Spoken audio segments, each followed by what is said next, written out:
Y'all, I have got an amazing, amazing young man coming on to the show.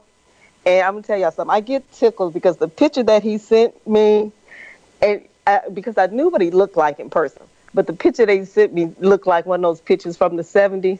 Oh, but yeah. that's what he really looked like. And I just got so tickled when I was putting together his promo. But we call him Stan, and he is a graduate student right now. You working on your PhD? No, I'm actually working on my master's. Yeah. That's okay. That's okay. Yeah. So he's one of those great people that sent me a list of questions saying, can you answer these questions for me? Early part of the summer. And so I met him through Danita Bailey at Noggin's education system. And, I had told him, I said, I've got to get you on because you are so bright in STEM, and he just doesn't know how much he's going to end up helping me this year. So now I'm doing STEM at my school here in Hawaii. So Stan, please, please, please take this time to introduce yourself to my guest.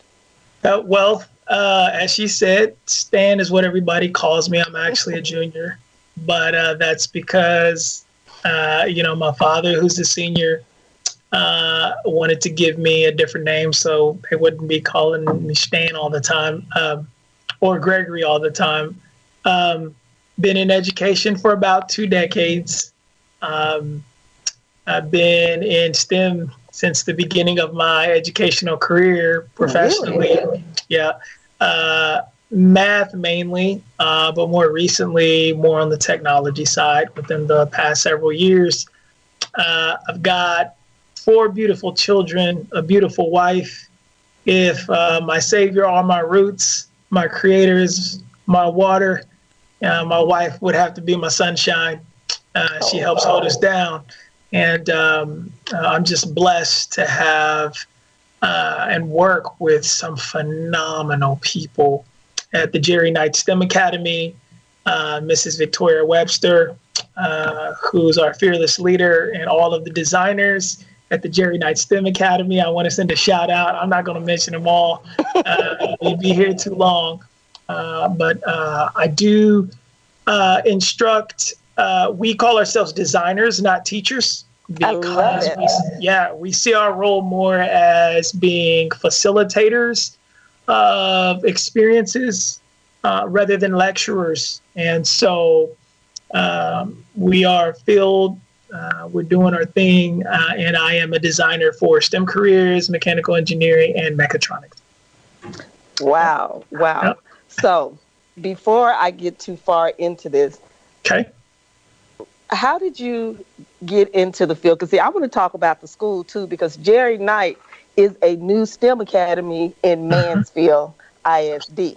Absolutely. And so how did you get into the field? You said you started out in mathematics. Right. So I'm going to jump around here in different places. So a little bit about my career journey, and then I guess it kind of ties to my background a little bit also. But I started off as a teacher in Indianapolis Public Schools. I received a grant in school for my undergraduate, and that grant required me to teach in a STEM subject matter for a number of years in the state where I received the grant. And so I was in Indianapolis Public Schools for about a year or two. And then 9/11 happened, of course. And at that time I was in the military. And so not soon after, I got deployed to Iraq, and pretty significant point when I joined Indianapolis Public Schools.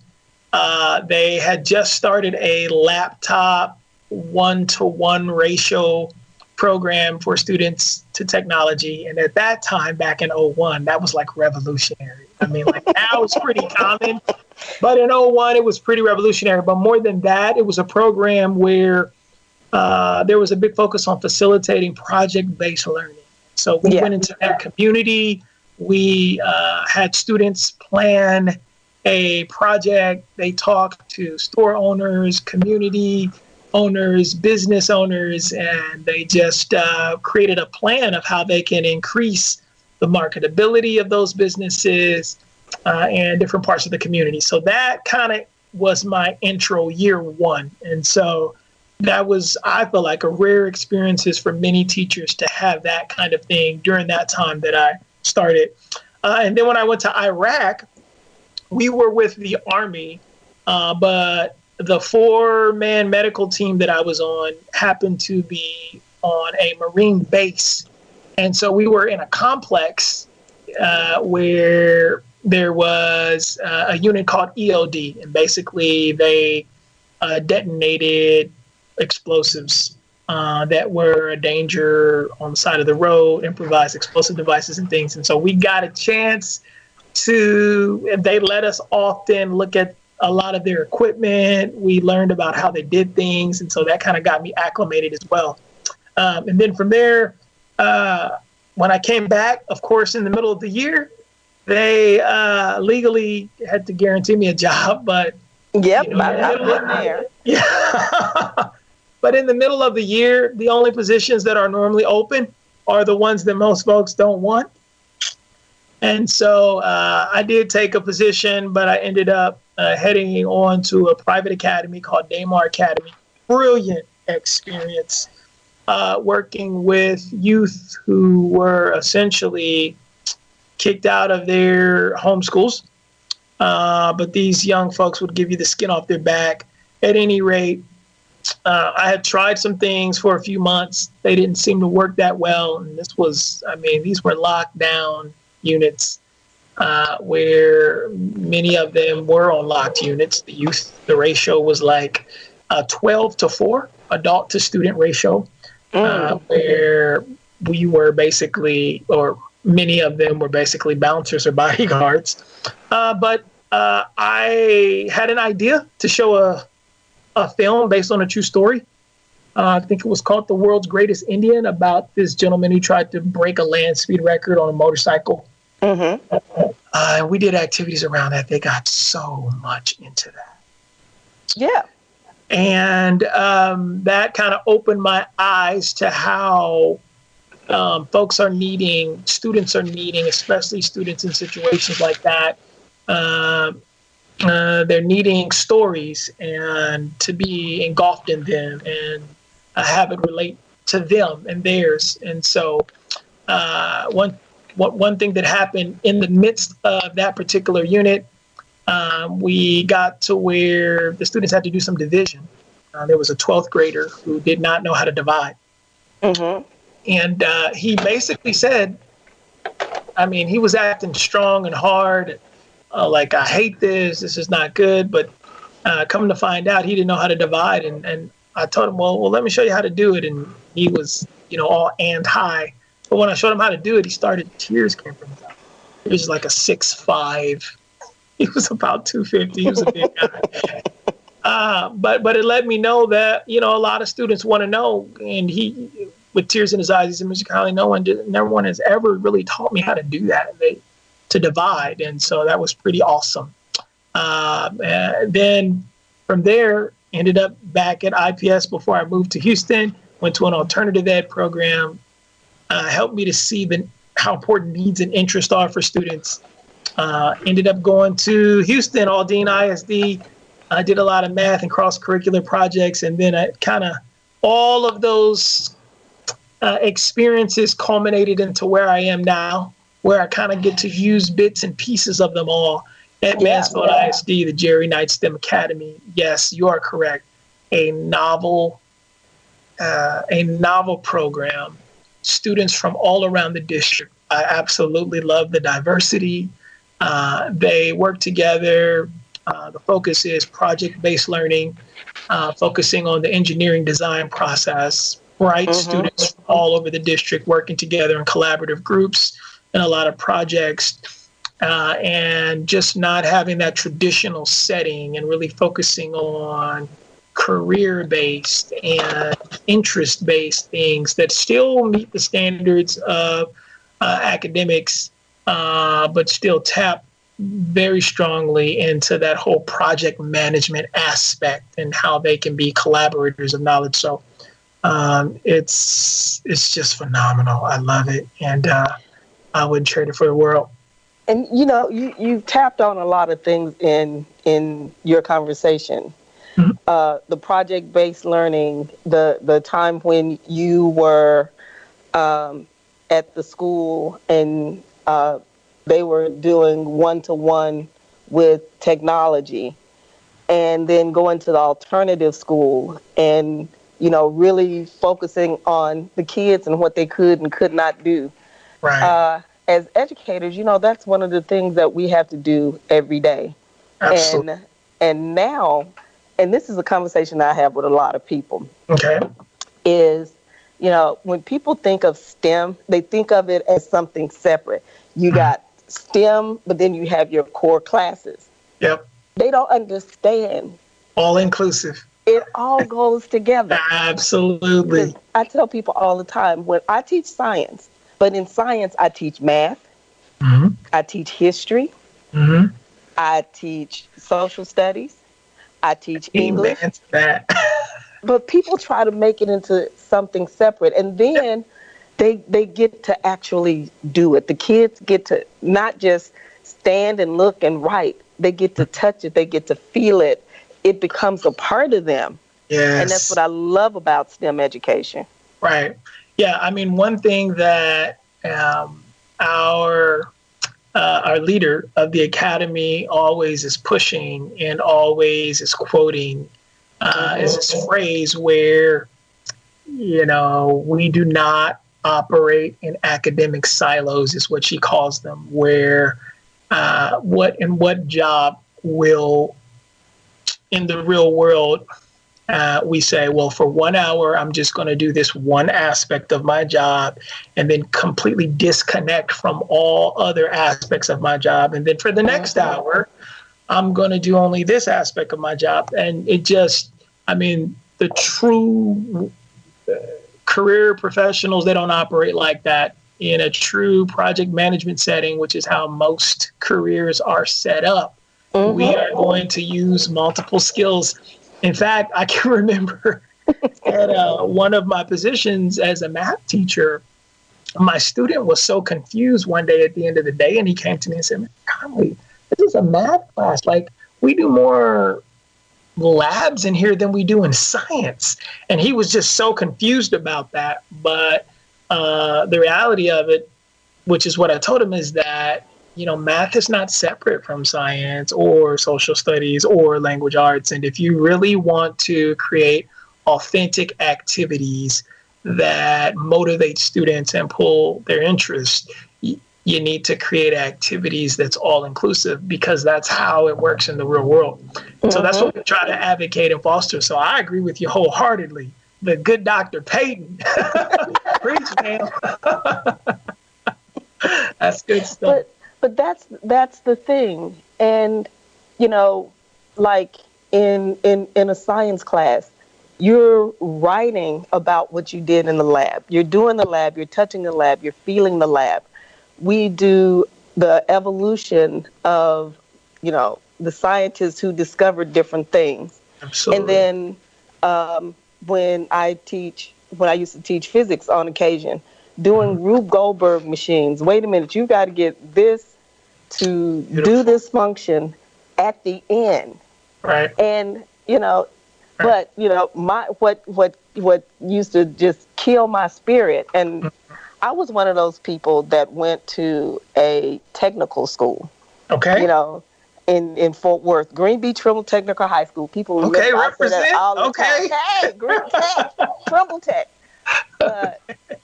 When you graduated from that high school, you graduated with a skill set. Right. That you could go straight into the workforce with. And we're starting to really get into those skill sets with our kids now across the board. Not that you can, if you go to this school, you'll learn how to be a pharmacy tech or a med tech, or a cosmetologist or a mason or air conditioning repair. You can pick those skills up at various schools. But the thing, and I've said this on a number of occasions, a lot of people think STEM, if you're only in STEM when you're a doctor or a scientist or an engineer. STEM comes at levels. You have those white collar STEM positions and those blue collar STEM positions. I remember you talking to me about that. And they all make money, y'all. Right. And see, I think what's challenging sometimes is in our society, we put values on professions. Yes. And we devalue others. And so what ends up happening, it seems like in so many situations, is that people who are truly passionate in doing something on the outside are hearing that, oh, that job, fill in the blank, it doesn't make enough money, it's not respected, it's not going to pay the bills. And there are, like you say, I love the description, white collar and blue collar STEM professions, right? But that's not to say that those blue collar STEM professions that may not make as money as maybe white collar STEM professions are less valued or less respected. I mean, I guess I can say they are in the minds of some. I can't say that. I can't say that because if my air conditioner goes out or my heater goes out, I need somebody who knows how to work with those electronics to fix it. Yeah, now I don't believe that, but what I was saying is that I guess some people will say that they are. Oh, yeah, they will. And so that's something that we have to change. Oh, you're only this, or you're only going for this, and this, oh, you're going for this. You're becoming a doctor or an engineer, so your profession is much more respected than others. That's just something that we have to break out of internally. Oh, yeah. And kind of work toward kind of alleviating that. Goes back to the whole, there's so many systemic issues around that, but definitely deals with sort of social classism from way back when. That's definitely something to break out of. But you touched on something earlier that I want to kind of make a segue with, and that is how all of the academics and the academic contents kind of mesh together, and STEM should not be looked at as a separate entity. Exactly. Right. About a year and a half ago, Dr. Tanya Grimble, who's one of the youth development directors of the YMCA of Metropolitan Dallas. A lot of folks know her as Dr. G. She contacted our school. What's that? I've heard the name, I think. Okay. She contacted our school and she said, hey, we're doing a STEM Expo. It was at, I think, in Mansfield, Bethlehem Baptist Church, and where different organizations were invited. It was something like a carnival for students, a STEM carnival. We called it an expo.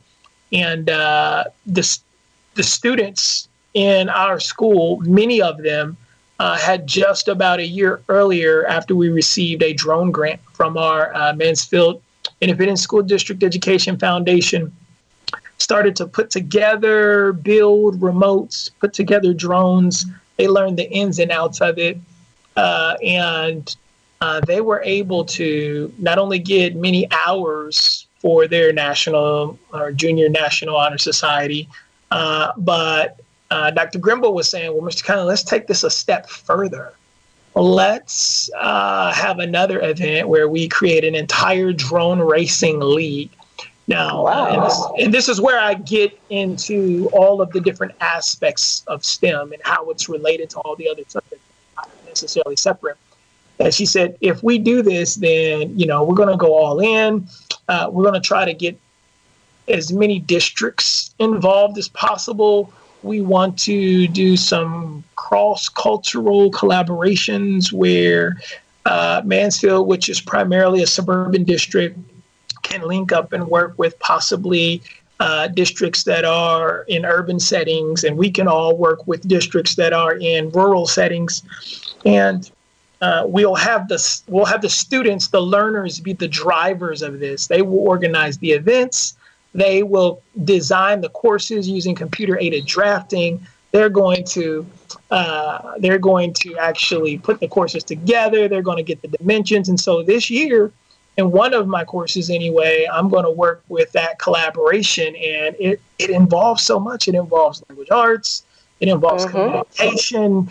It involves communication in writing. It involves communication verbally of students now. The learners are going to be the drivers of this. We're going to collaborate with other folks in other districts.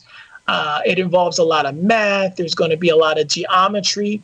To put an event on like this, we're going to contact event planners in the area to collaborate with the students to let them know some of the ins and outs, things they need to think about. But my point is that if you truly are interested, if we truly are interested in helping students to understand, to be familiar with, to learn, to be interested in, and motivated for STEM, then we've got to push outside the box and see how, it all connects. Because like you, I was one of those folks, I should say students.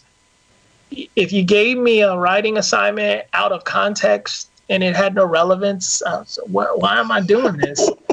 But if you say, well, you have to call somebody and you have to create a letter letting them know that we're going to put on this drone event and it needs to have these items and you need to sound professional. And I mean, as a sixth grader, I would be all over that. And so I hope my hope and desire is that we can always put together with activities like that, authentic activities that we can actually participate in, and not something that's disconnected to the students and their interests. And you well, before I ask this question, when are y'all looking at doing that? Make sure I'm in the loop on that, so I can put it out there. And if I'm in Texas during that time frame, I'm going to be there. You already know that. Hey, okay, all right. So I'm going to give you an email address, and this email address is where who people can contact if they either want to be involved in the planning and development of it, because it's through, again, the YMCA of Metropolitan Dallas. The actual person who's the key point person on this is Tanya Grimble, Dr. Tanya Grimble, Tonjia, or Dr. G, as many people call her. And she basically is facilitating most of it, but she just gave me a number or an email, I should say. That email is L Horton, L as in lamp, Horton, HORTON, at ymcadallas.org. That's L Horton at ymcadallas.org. And if anyone listening is interested, if you are interested in your district being a part of this, we are looking at beginning the planning of it sometime in September. And we understand it's COVID right now, and COVID is going on, and safety is of the utmost importance. So before we actually commit to having students come out and work with that, we're going to look at all of the guidelines, the safety guidelines for every district. We're going to completely abide by them. We're going to ensure that all the protocol is in place for folks to make sure that they're safe, as far as a certain percentage of people for the building. And I'm just harping on that because I know that's something that folks would automatically dismiss. But we're making sure safety is there, but students will design it, create it, set it up, run it from different places, from different types of districts.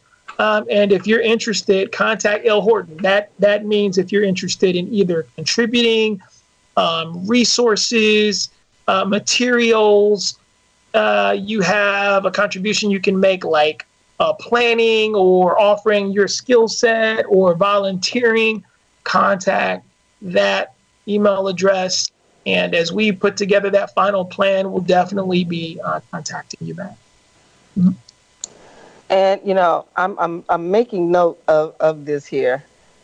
I'm writing. So, I mean, bottom line, we do understand the COVID situation is here, but right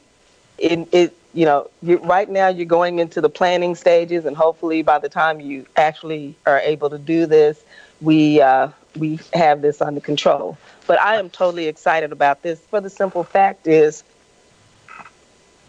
you're making the students a part of it. It's not like a whole bunch of grown folk saying, okay, y'all gonna do this. Yes. This is what STEM is about. Right. It's putting the kids into the mix.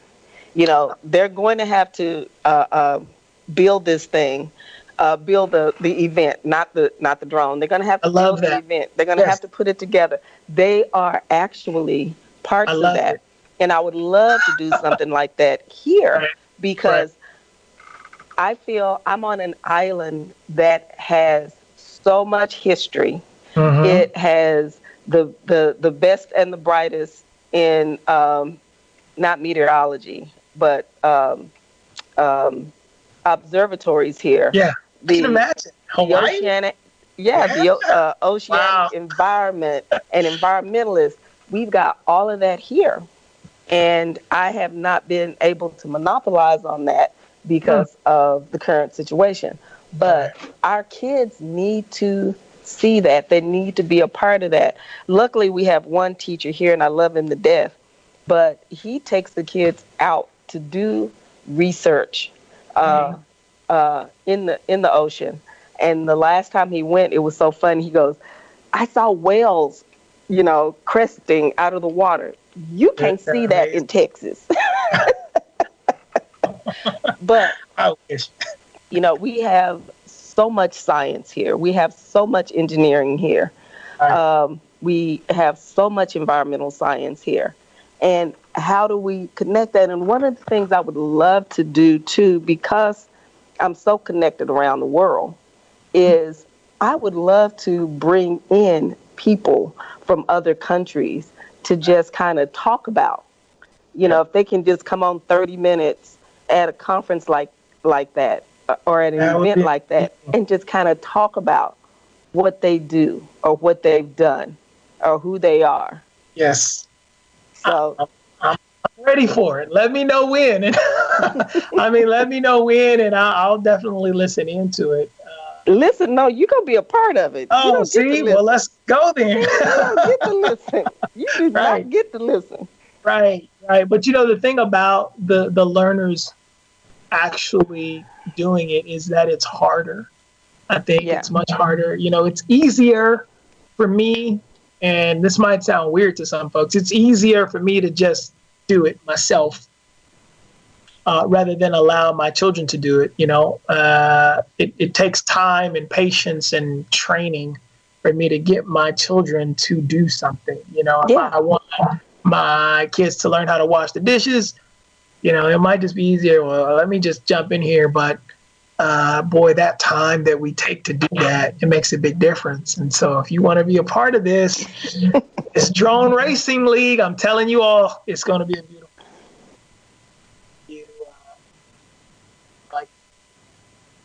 But just think about it, Stan. Mm-hmm. Everything in life can be completed using the engineering design process. Absolutely. You got to ask, and then you got to communicate, and then you got to improve somewhere in there. That's what I love about the engineering design process is the fact that it doesn't stop. Right. I know I've totally changed conversations now. Oh no! Hey, it doesn't stop. You're constantly improving because let's look at it. If we had stopped when we first, you're a little bit younger than me. Mm-hmm. When we first got the bag phone, then look at everything cell phones do right now. We wouldn't have been we've got a communication device that's portable and whatever. Yeah. If we had stopped right there, Mhm. we wouldn't be where we are today. I'm so glad that you bring that up, because it gives me a chance to kind of step up on the soapbox here for a quick second. Uh-oh, Lord. Because I think one of the challenges and difficulties that happen in this country in particular, and I think if you look throughout history, for countries who have been, or empires or nations that have been viewed and looked at as leaders in the world, it can be really easy to become arrogant and rest on our laurels, rest on the things that those giants whose shoulders we stand on have done in the past, and just say, well, hey, we're fill in the blank, number one in this, or we're leading the world in this aspect. And I think it global competition is real. I mean, just as surely as we're sitting here and think that, okay, United States is, so great in this area. And you know what, I'm blessed to live in a country where a lot of folks have fought for me and done things for me to where I am. So, I'd be remiss if I didn't say that I'm blessed and I'm happy for it. But I think when we look at global competition and STEM, it's really important just to be humble and confident. Humble and confident as far as don't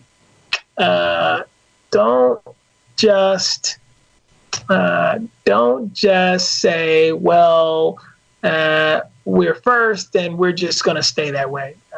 My brother-in-law, for example, he just he had his undergraduate in coding. It was like 8 years ago, and he said all of it is obsolete. So your point is well made. Technology changes so quick. Cell phones started off. If we were to be using cell phones from 8 years ago, we would be completely left behind. My wife just bought me an 11, and I'm trying to figure it out still. Wait a minute. I got a new phone a couple of years ago because I use my phones, and when I upgrade to a new phone, the people always say, "There's nothing wrong with your other phone, it's just obsolete." And I was telling the lady, I said, "Well, I need you to put my phone on old people mode." And she kept looking at me. She's like, "What do you mean, old people mode?" And she looked at my old phone. She goes, "That's the easy button. Where, you don't have a whole bunch of stuff." Old people mode. I'm not mad. That's what my kids call it. Mama's, got to put mama on old people mode. Okay. Because I don't like to see a whole lot of apps and stuff on there. Right. But as you were saying, we're teaching kids to think beyond the box, to think beyond the spectrum. And the other thing that I want to say about STEM, and I know you're going to elaborate on it as soon as it comes out my mouth, is people make the assumption that STEM is expensive. I mean, don't get me wrong. That's how it started. But STEM does not have to be expensive, because you got to take in the science, the math, the engineering, the technology. Yep. Right now, everybody is almost 1-to-1. So that's STEM right there. Okay, I'm gonna shut up because I'm looking at your face and you're like, just let me jump in. Yeah. Look, by nature, I think that humans are curious, intellectually curious by nature. And I think the heart and soul of STEM and STEM education is us exploring our curiosities. And, when we were young, I could at least speak for myself. I didn't have to go out and buy anything. I talk a lot of times with my colleagues. There are so many situations where I have killed myself trying to explore my curiosities, right? But I think in the end, I didn't have to go buy anything to halfway kill myself. I just would try. We would we would hear something about chemicals or keeping things in a bottle and then wrapped up, and we would like to see explosions or try crazy things by the railroad tracks. And so, you know, you could go out to the park just in the morning, which, I've done many times with my children, and walk a trail and find so many fascinating things related to STEM.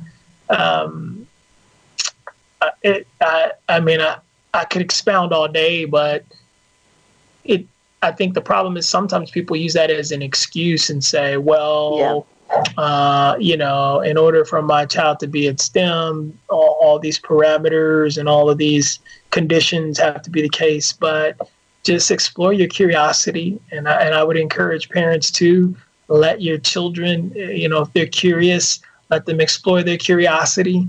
I've come across many a parent that's like, I don't want to do that. I don't have time for that. And I remember the conversation we had that you emphasized, the questions that I had about STEM education and how you emphasized exposure. Like, give kids that exposure. When I was in 7th grade, my mom said, we're going to the Grand Canyon. I was like, okay.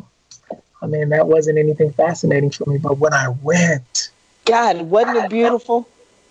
Wow. I would have never imagined as a 7th grader that is something that I would have enjoyed so much. It's not anything that I did per se. It's just seeing it and then being curious about it and trying to learn about it. I remember us going to Yellowstone National Park and going whitewater rafting. In fact, that's on my Facebook page right now. And I mean, that's 10 times funner than any roller coaster that I've ever been on. And it's like 20 times longer. So, it doesn't cost a lot. It's just. But then you think about it. Okay. Think about being in the rapids, calculating how fast you can go. The people who do that, the people who run that operation, they've got to think about what boats aren't going to turn over. Absolutely. What's the engineering of that boat? How to keep that boat from going onto the bank or hitting the rocks. Right. How to steer. All of that. Yep. And boy, can I make a pitch really quickly that you're saying that? So for many of our project-based learning units at the United STEM Academy, oftentimes what we call the launch is how we launch into the project. Oftentimes we use field trips or learning excursions as that launch. Because like you said, it gives the students that exposure. We were just talking this week about a PBL we did on soda production, and we went to go visit a soda shop, soda organization. They create sodas and all the different aspects of it, and how they maintain that gas show inside of the liquid, and how that all works, and how they design flavors. And students actually created their own sodas. The simple syrup. I understand where you're going. I mean, and it was exciting for me as a designer as well as for the students. So yeah, absolutely. Exposure. It's not expensive. It just takes some folks who are willing to push outside the box, like you say. I love that phrase that you use. And I tell you what, I'm around a lot of folks who push my brain to the max, and I'm so glad they do. Get yourself around folks who think differently than you and that don't think inside of a box. And boy, the experiences that young folks can have in STEM education are amazing. And, and when they're like, my kids are adults now, and they're creating their own experiences, or they're going back to some of the experiences that we've had. Right. And I've said this time and time again, when I first came back from South Korea, I told my son, I want to go to Big Bend National Park. Right. If you have not gone there with your kids and your wife, you have got to go. I will look it up. And we were there. It's probably about an 8-hour drive from you. We went there, me and my younger son, and he was like a kid in a candy store. Now, he was 24 years old at the time. Isn't that amazing? 24. And Yeah. we were there for about a week. He did these mini videos because he's in media production. He did these vignettes, and he was like, "Mama, look!" And I'm trying to drive, and I'm like, "You need to drive because I need to look." Exposure, absolutely. It was Exposure. the best experience. Yeah. And then, like you said, you went to the Grand Canyon. How was the canyon made? We're talking about plate tectonics, weathering, and erosion. It's just so much. Put the curriculum together. I hear but I want to go back. I can tell you're a STEM educator through and through. That's exactly it. But I want to go back to your drone event for just a moment. Right. Do you remember when drones first came out, and they were just something to fly? Look at how much stuff people are doing with drones now, delivering packages. If you've got a house on the market, people are flying a drone over your house. Yep. A lot of those movie shots that we see, those high budgeted movies, the fading in, the fading out, the beautiful scenery. I understand farming now, not actually looking at the fields, and I mean, you don't have to drive out there anymore. See, isn't that crazy? And then the Olympics. Do you remember it was a Winter Olympic Games where the drones, they had programmed those drones to fly the bird and make the Olympic circles. Oh yes, and light up and do the. Oh my God! Yes. I mean, it's still mind-boggling to me that they basically program those drones to operate as one unit. And I know it's incredible and that's why we gotta.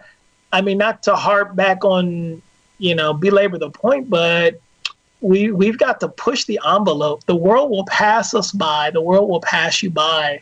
I mean, and I'm not saying you have to be the most technologically savvy person, but I just don't want to be that person who's like, what is the internet? You know what I mean? I want to be that person who's like, okay, if I'm blessed to be old enough and my children get married and have grandkids, I want to be showing my grandkids something just the same as they're showing me, So I know, because I'm going to tell you, this morning I was fit to be tired this morning. Okay. I ran into our computer guy's office, and I'm like, my computer crashed yesterday. What do I do? He goes, well, how long? He goes, is it the HP you have? I said, yeah. He said, how long have you had it? I said, just bought it in December. I said, but I'm on my iPad talking to you today. I said, I need you to log me on with my iPad so I can do my show today. I said, because my computer crashed. He looked up the HP. He goes, your HP is still under warranty. You need to call them. He said, they'll send you a box. And I'm sitting here, okay, they're going to send me a box. No, they didn't send me a box. This lady fixed my laptop. See? She was in India. She fixed my laptop over the computer. I'm like, technology has made life so, I'm not going to say simple. Right. But it's made how we live convenient. So much different. Yep. And we can't live can't live with it, can't live without it sometimes. Hey, the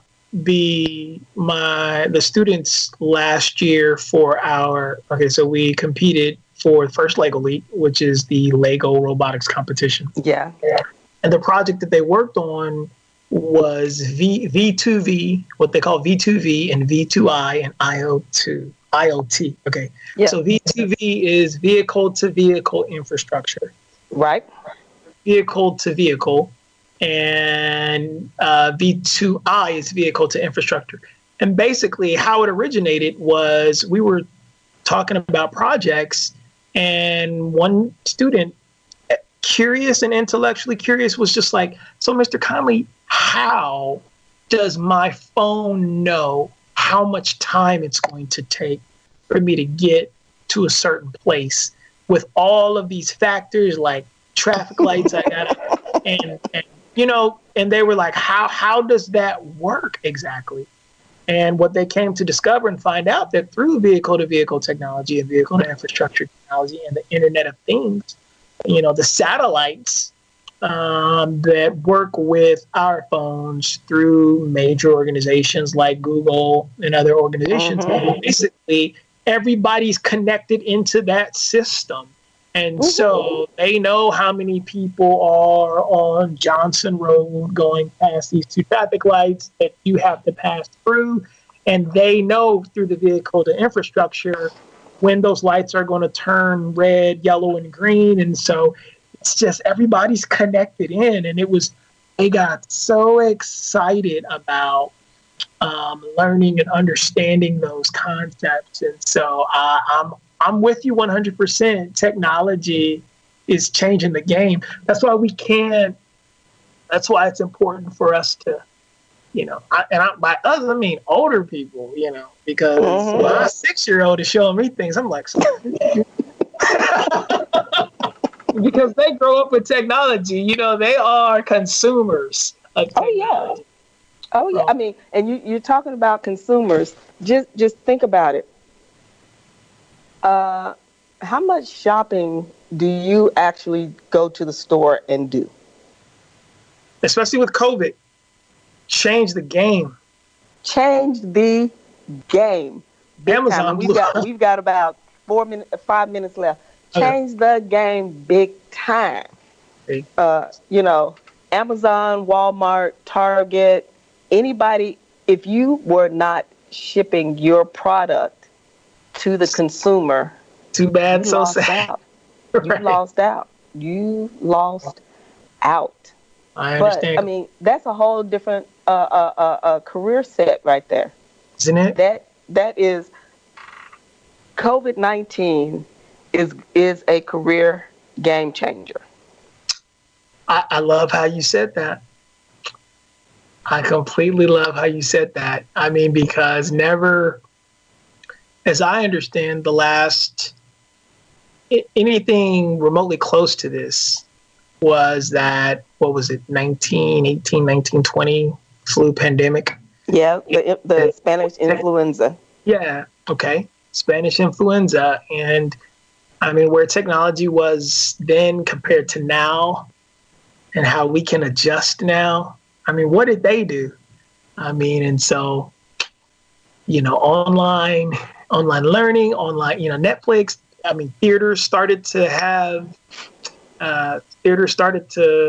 do opening nights on TV sets. I mean, it's exciting to me that, these changes are happening, but we'll see how it goes.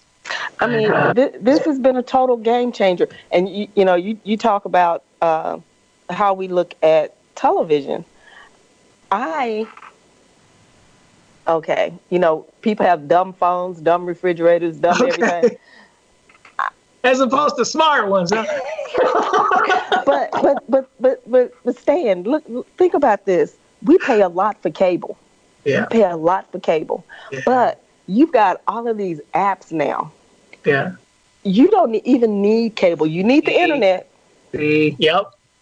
I mean, I got fussed at because I wasn't watching local TV. A friend girl of mine, Dr. Linda, she said, go buy an antenna. Because I missed out on the first 2.5 months of COVID. Yep. Because I wasn't watching television. She said, go to Walmart and buy an antenna so you can figure out what's going on locally. Wow. And that's when it hit me. Because then I could see it. I wasn't seeing it unfold. Really? It was 2.5 months before I even knew we were in COVID the way we are. Yeah. Yeah.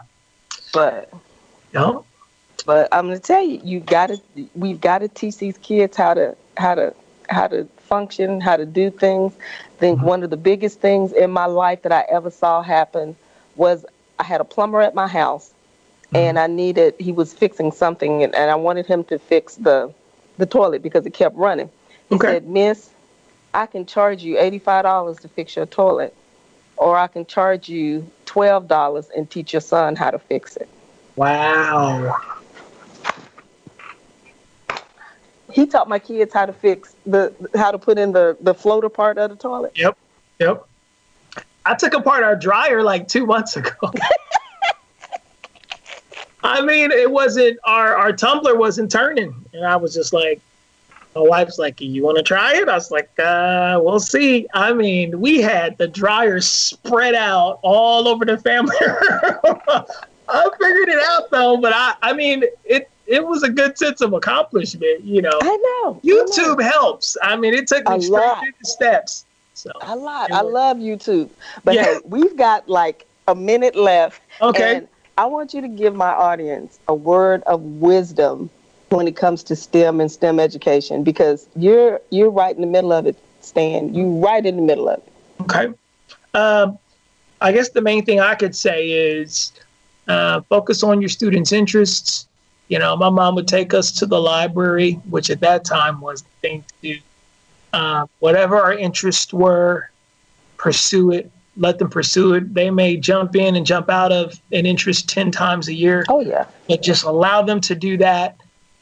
Focus on giving them experiences and exposure. And in doing that, I think you kind of open up possibilities that many students don't normally have. Many people don't. Yeah.